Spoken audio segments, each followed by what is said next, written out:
Mark Few got his gold medal last year. Now it's time for him to bring a national championship to Gonzaga.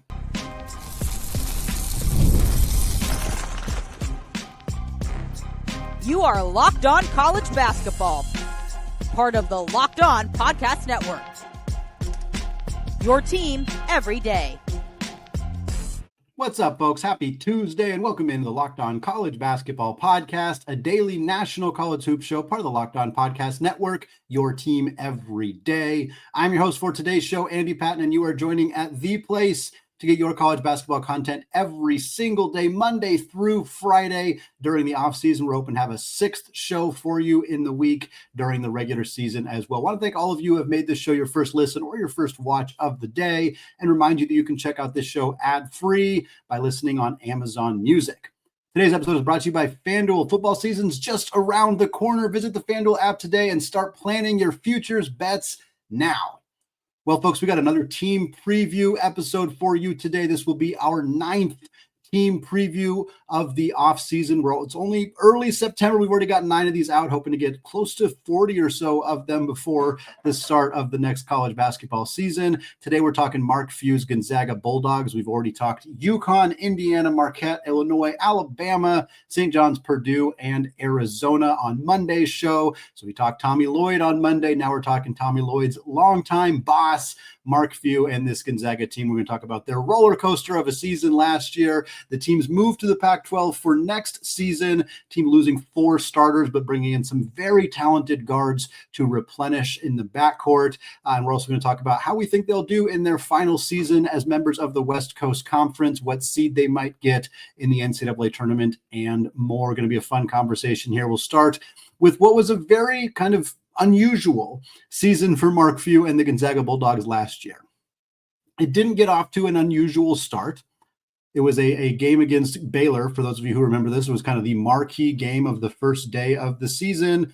Mark Few, Scott Drew, the game happened at the Spokane Arena, just about a mile away from Gonzaga's campus, and Gonzaga beat the doors off of Baylor in that game. It was a 38-point victory, 101-63. About the only thing that went wrong for Gonzaga in that game was when they brought in Mark Few's son, Joe Few, who was a walk-on on the team, and he got viciously dunked on by VJ Edgecombe. That was about the only thing Baylor did well in that game, and it kind of looked like a game that might tell us a lot about both of these two teams. And while it did give us an indication that maybe things weren't going to go great for Baylor, who ultimately struggled to finishing mediocre in the Big 12 and getting a 9 seed, it wasn't exactly a sign of things to come for Gonzaga, as they ended up struggling mostly defensively throughout the rest of the season. Had just a handful of devastating losses in the non-conference. They lost to West Virginia in the opening round of the Battle for Atlantis. They lost to Kentucky despite having an 18-point second half lead in Seattle against the Wildcats. They lost to UConn by 6 in a game that was more like a one-possession game. They lost to UCLA in what was a one-possession game. Just a lot of frustrating losses. And unfortunately for Gonzaga, not very many marquee wins. They always schedule very competitively in the non-conference. That's not new. And we'll talk about that in the final segment of the show. But for this last year, they just couldn't quite get any of those major W's. They beat a decent Indiana team, but Indiana didn't even make the NCAA tournament last year. And that Baylor team, that was a great win, but didn't age all that well, as Baylor ended up struggling throughout the regular season. So Gonzaga found themselves in a position in conference play where they weren't even guaranteed a spot in the NCAA tournament. And that's just, Gonzaga hasn't missed the NCAA tournament since Mark Few took over as the head coach 25 years ago. So this was a rarefied air for the Zags, especially after they lose on the road at Oregon State in conference play. Then they turn around and give up 103 points to Santa Clara in Spokane. It was the only time in the 20-year history of the McCarthy Athletic Center that Gonzaga has given up 100 points to an opponent ever. By the way, Gonzaga scored 99, nearly came back and won that game, but Santa Clara was scorching hot. Gonzaga then lost both regular season games to St. Mary's, and things were not looking good. Gonzaga found themselves towards the end of the year. They switched up the starting lineup and started Graham Ike alongside Braden Huff, who had been his backup center and was now starting alongside him. When they made that move, they not only beat St. Mary's in the WCC championship game, they earned themselves an 8 seed in the NCAA tournament, probably a little lower than they should have been, even though they didn't have a lot of marquee wins. They were like, I think, 10th in the net rankings and still only got an 8 seed, but were matched up against a 9-seeded Georgia team out of the SEC that they blasted in the first game. They were up by like a couple of touchdowns 2 or 3 minutes into the game and never relented from there. Then got a matchup against number 1 seed Houston in the round of 32. Caleb Battle had an opportunity to get up what would have been a game-tying shot at the buzzer, but unfortunately wasn't able to get it off, and Houston ends up rolling to the victory there. It ended a 9-year streak for Gonzaga of making the Sweet 16. Not a 9-year streak of making the NCAA tournament.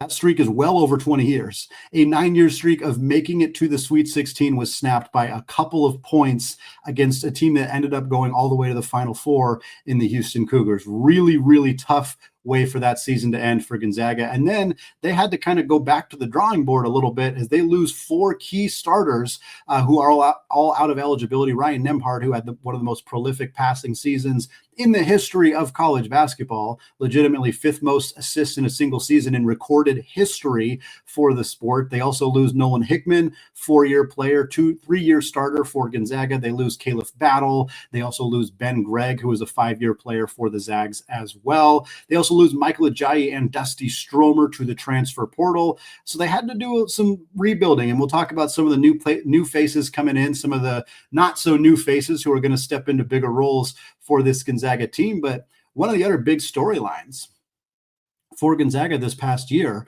is not going to take place this upcoming season necessarily, but it's the fact that Gonzaga will be joining the new look Pac-12 conference starting in the 26-27 season.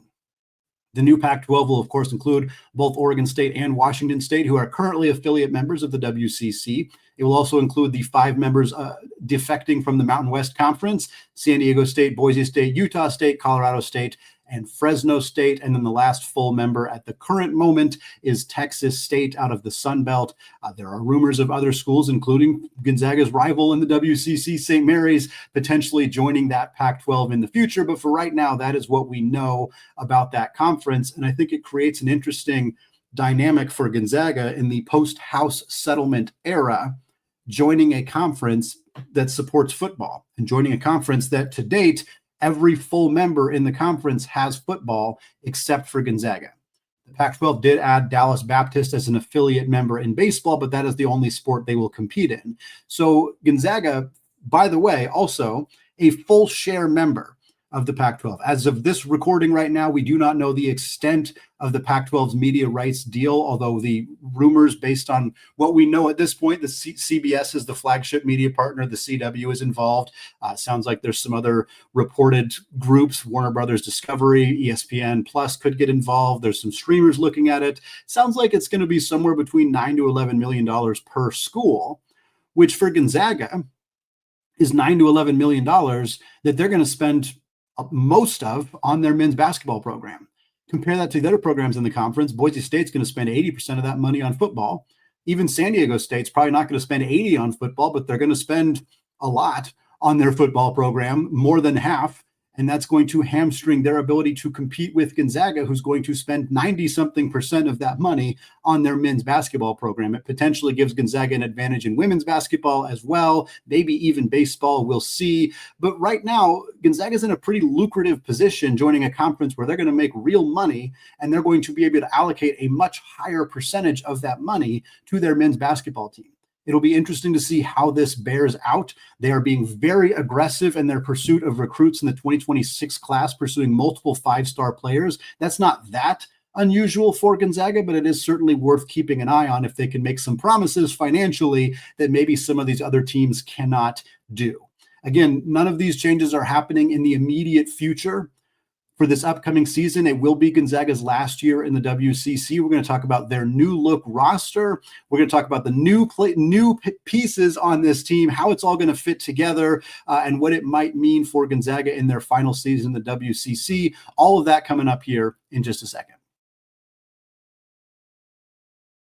But first, folks, when the opening whistle blows on a new repair, getting your crew moving forward by using Supply House. Order today and see parts on your doorstep tomorrow. Over 280,000 plumbing, HVAC, and electrical items from the most trusted brands in the business. Supply House's real-time inventory and honest lead times keep you from punting projects, while their industry-leading customer service always has your blind side covered. And if you need parts fast for a project, Supply House has next-day delivery. Talk about a game changer. The Parts Finder tools and 3D schematics can save you hours on jobs where every detail matters. Their Trademaster perks, like priority shipping and dedicated support, make this whole process even smoother. Join the free Trademaster program today and score serious perks like priority shipping, lower prices, and a dedicated support line. Visit supplyhouse.com to sign up for free and use promo code SHCollege5 for 5% off your first order. That's supplyhouse.com. Real people, real service. Guys, you've probably heard of Viagra or Cialis. Maybe you've even tried them. But if you're looking for something beyond the usual pill, it's time to meet Rugiet Ready. Rugiet Ready is a next-generation prescription treatment designed to amplify arousal in the brain and boost blood flow. Unlike the usual pills that can take hours, Rugiet's 3-in-1 formula dissolves under your tongue and kicks in fast, on average in 15 minutes. Effects can last up to 36 hours, so you can stay confident and in control when the moment is right. If traditional options have not worked, Rugiet might be the answer. Over 150,000 men have already made the switch. I love that it's completely online. Rugiet connects you with a board-certified doctor and ships your treatment discreetly to your door. So head to rugiet.com/lockedoncollege and use code LockedOnCollege to get 15% off today. That's rugiet.com/lockedoncollege using promo code LockedOnCollege for 15% off. Individual results may vary with prescription treatment. Compounded drugs are permitted to be prescribed under federal law, but are not FDA approved and do not undergo FDA safety, effectiveness, or manufacturing review. Please visit the Rugiet website for full safety information. All right, folks, continuing our conversation here about Mark Few and the Gonzaga Bulldogs. But first, we do have an important request for you all. Locked On would like to hear from you. We've put together a survey to learn more about our listeners and make your favorite podcasts even better. This is your chance to tell us what you like, what you don't like, and answer questions about our advertising. Go to LockedOnPodcast.com/survey to get started. Everyone who completes a survey will be entered for a chance to win one of 10 $100 Amazon gift cards. Again, that's LockedOnPodcast.com/survey. You can also find the link in the show notes. You can scan that QR code for those of you watching on YouTube. Thank you for helping us out.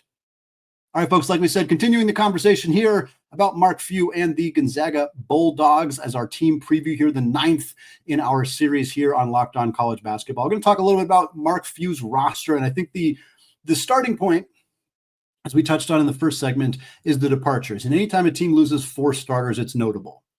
And for Gonzaga, obviously, to lose 4 starters, including 4 graduating seniors, guys who in some cases have been in the program for many, many years. 2 of them had been in the program for 4+ years. One of them, Ryan Nembhard, had been there for 2 years. Caleb Battle was kind of a mercenary addition out of the transfer portal. But I think a big part of the story for Gonzaga is not necessarily the departures, but the fact that they're getting back some really key pieces. Notably, the 2 starting centers for this team in the last 3 games of the most recent season, Graham Ike and Braden Huff, will both be back and are both expected to start. There was a lot of rumbling early in the transfer portal season that one of those 2 guys was going to depart, that Gonzaga wasn't going to be able to keep both of those guys, but the 30 days came and went, and those 2 guys announced they were coming back, and they create a really formidable front court duo. Both of them can score around the rim. Both of them are elite finishers around the rim, in fact, and both of them can space the floor a little bit. Braden Huff's three-point shooting hasn't been very consistent. Graham Ike shot it really well last year, but on a very low volume. But both of them are capable enough of spacing the floor that they're going to keep defenders honest. They're not going to be, Ben Gregg or Killian Tilly or some of the other great three-point shooting 4s that Gonzaga has had in the past, but they're both good enough that defenders can't fully sag all the way off of them and double team the other big. So it does create some mismatches for this Gonzaga team. Gonzaga is also returning two other bit rotation players from last year, and Emmanuel Innocente, who averaged less than 2 points per game, but was a key part of the team defensively. And then Ismaila Diani, their backup center, only played 10 games last year, was dealing with some head injury issues, but played one really great game against Santa Clara where the other bigs got in foul trouble. He's a tremendous talent from Spain who could be a really big piece of this team in the future. And then the interesting part about Gonzaga is they have three other returners, but none of them have ever played for Gonzaga. One of them is Jalen Warley. Jalen Warley, as you may recall, transferred to Gonzaga from Virginia. He had transferred from Florida State to Virginia initially to play for Tony Bennett. Tony Bennett retired 12 days before the season started, and Warley was the only player who opted to enter into the transfer portal. He chose to redshirt last year, found a new home at Gonzaga, and then is going to play his final year of eligibility this year for the Zags. The Zags also have Braden Smith from Colgate, who's a 2-year starter for Colgate. He was the Patriot League Player of the Year. He is a 6'2" point guard, very, very gifted passer from the Seattle area. He spent all of last year learning and growing from Ryan Nembhard, and now he's poised to take over as the team's starting point guard. And then Gonzaga also has Steele Venters. Steele Venters transferred to Gonzaga 1 week before Ryan Nembhard. If you can believe that, it is a true statement, but Venters suffered an injury 2 days before his first season, and then while recovering from that injury, he suffered another injury. It was a knee injury for the first year, took him out for a whole year, the ACL, and then he suffered a torn Achilles on his other foot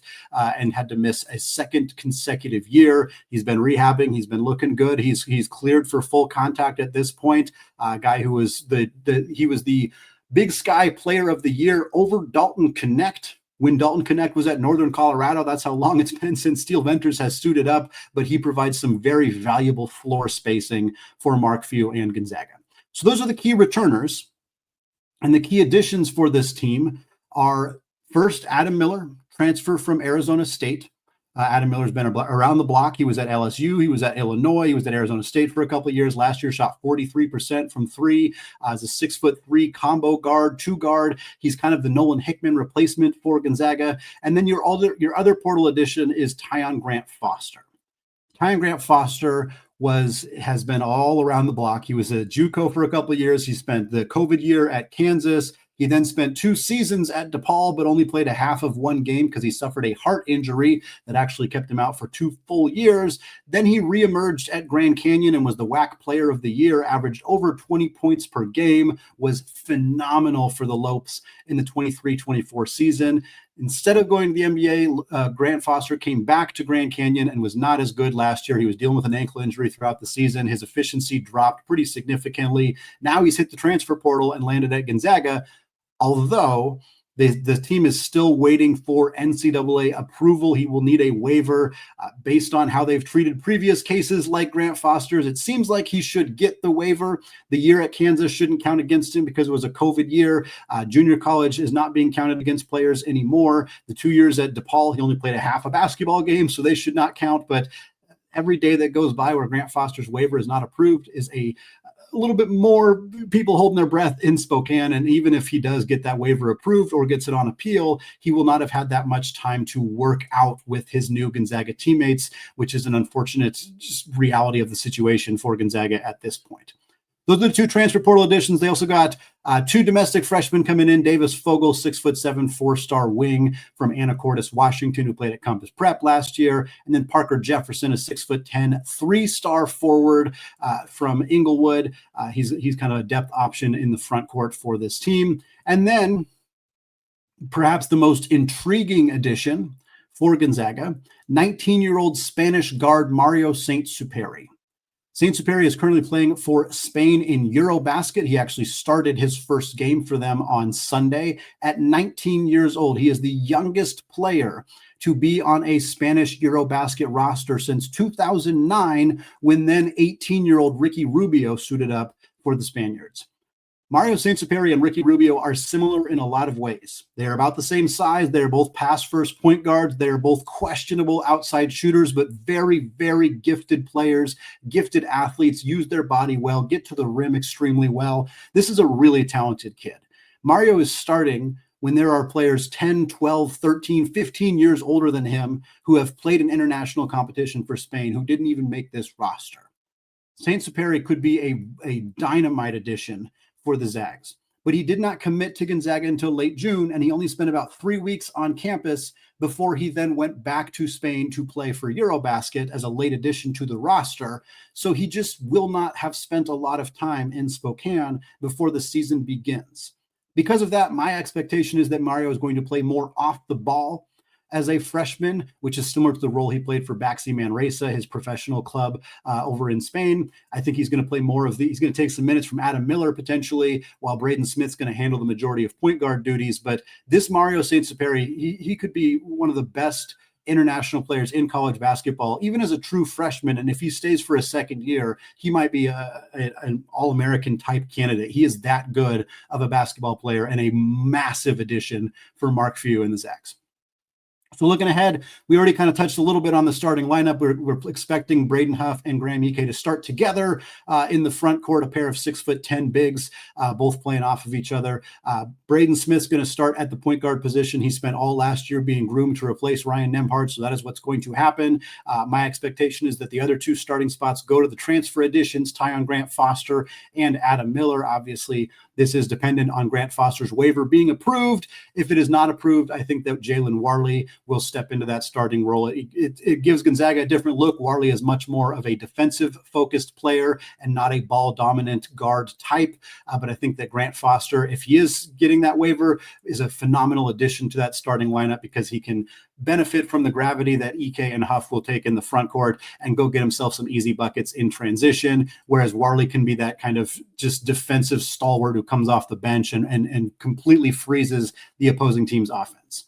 Depth rotation, Saint-Supery is going to play a big role off the bench. Emmanuel Innocente and Jalen Warley, kind of similar players, but I think they'll both play a role off the bench as well. Steele Venters, especially if he's healthy, provides some desperately needed outside shooting for the Zags. And then Ismaila Diani is the backup center for this team. My biggest area of concern for the Zags at this point is the backup power forward spot. Not really sure who's going to play there. When Steele Venters initially committed to Gonzaga, they said he was kind of a Corey Kispert type player. Corey Kispert played a lot of 4 when he was at Gonzaga, so I think that Venters is probably the option there, but he is not a great rebounder, so it'll be interesting to see if that works for him or not, because otherwise you don't have a lot of options to play that backup 4 spot. So I'm curious what Gonzaga will end up doing there. Those are kind of also rolling through the X factors there. I think the biggest X factors for Gonzaga are pretty clear. Is Tyon Grant Foster going to A, be eligible, and B, going to be the version of Tyon Grant Foster we saw his first year at Grand Canyon or his second year where he was far less consistent?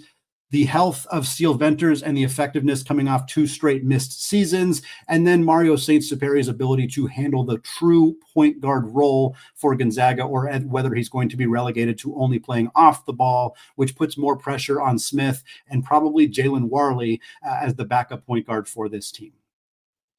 Well, as usual, folks, Mark Few put together a ludicrously tough non-conference schedule. Will that be enough to get this team back to being a top 4 seed in the NCAA tournament? We're going to talk about that to close out the show coming up here in just a second.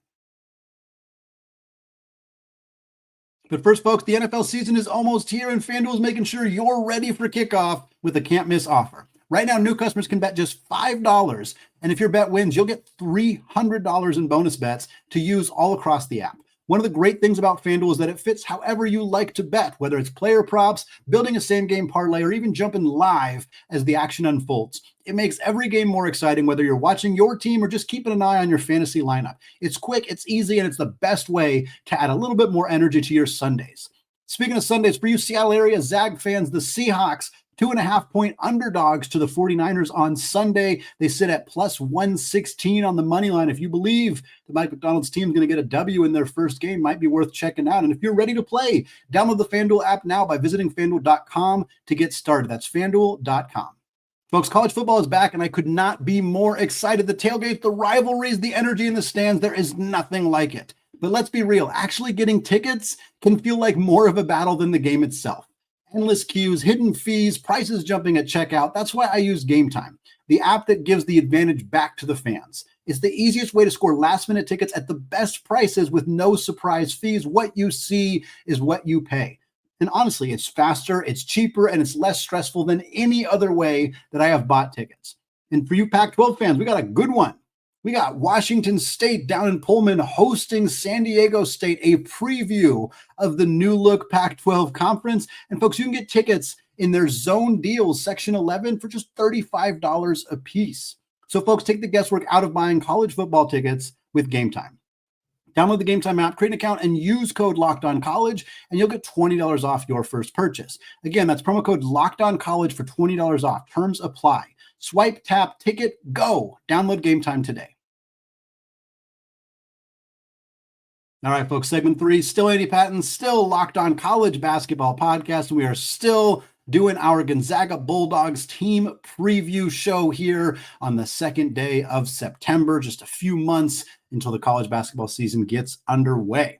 We're closing out the show, as we always do on these preview episodes, taking a look at the team's non-conference schedule, their conference schedule, if it is out, and then making some predictions. How's this team going to do in conference play? How are they going to do overall with their record? What seed might they get in the tournament? And how far do we think they'll advance?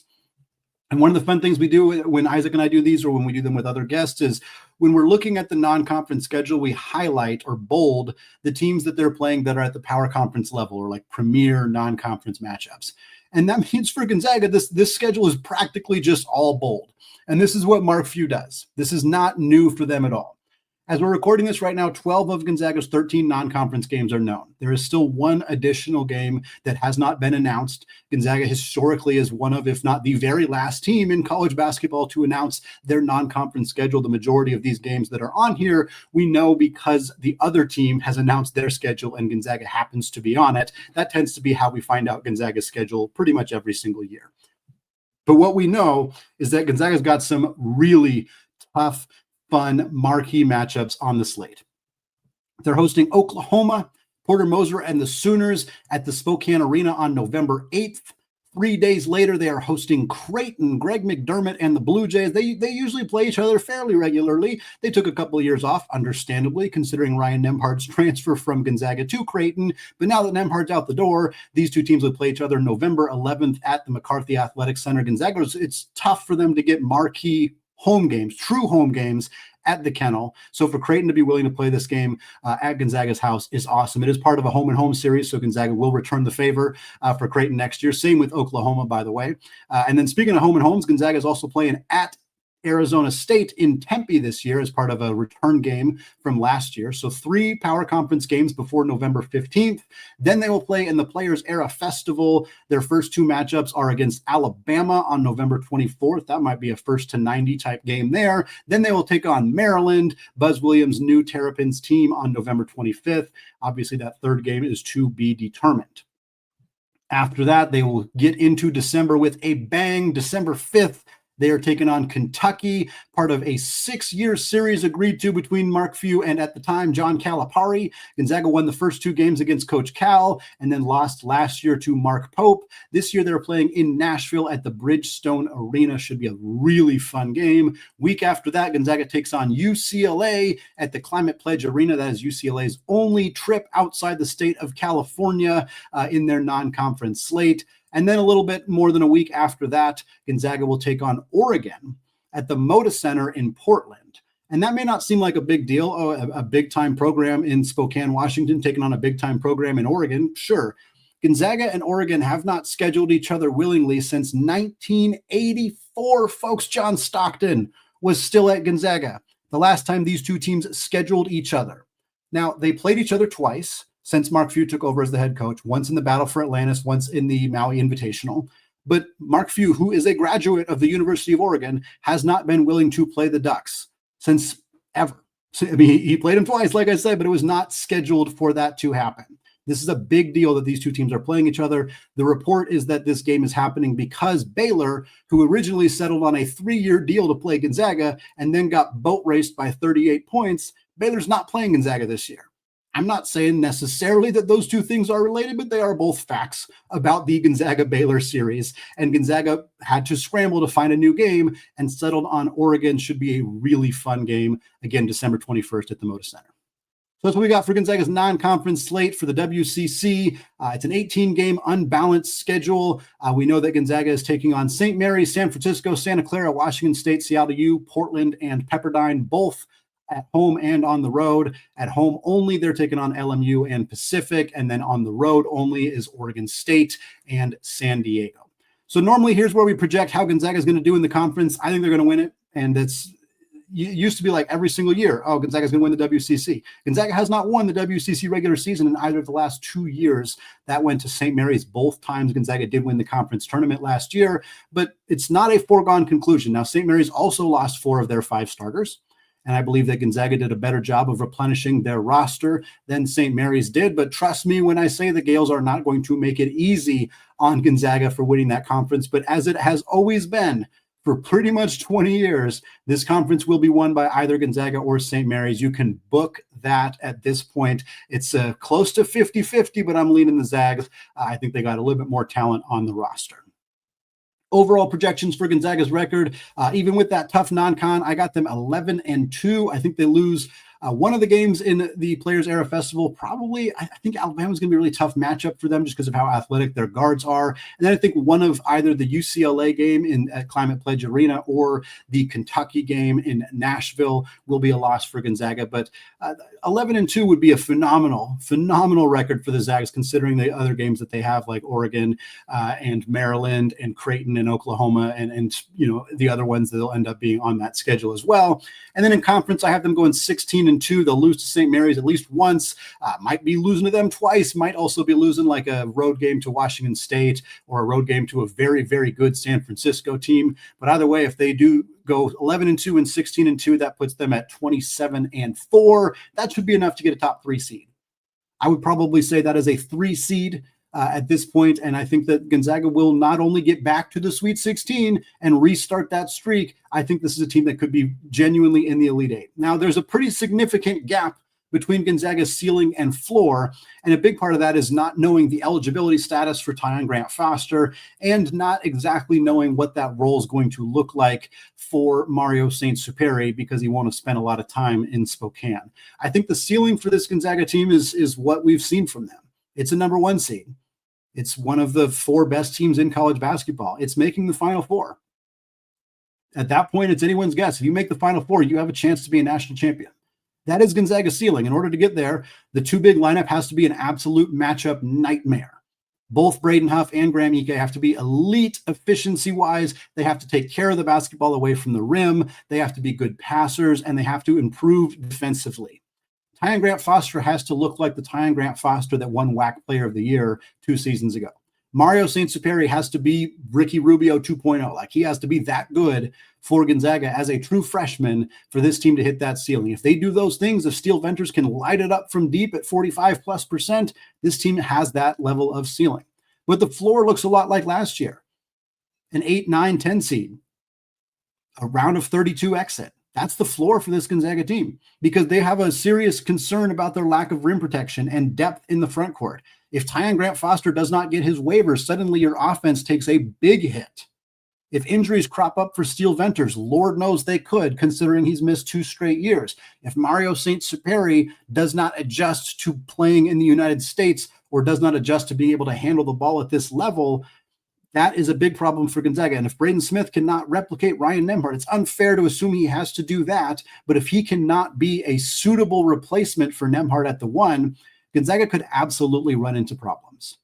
I think typically when we do these ceiling floors, there's not a big gap between them, but this Gonzaga team truly does feel a little enigmatic, especially without knowing the status for Grant-Foster at this point.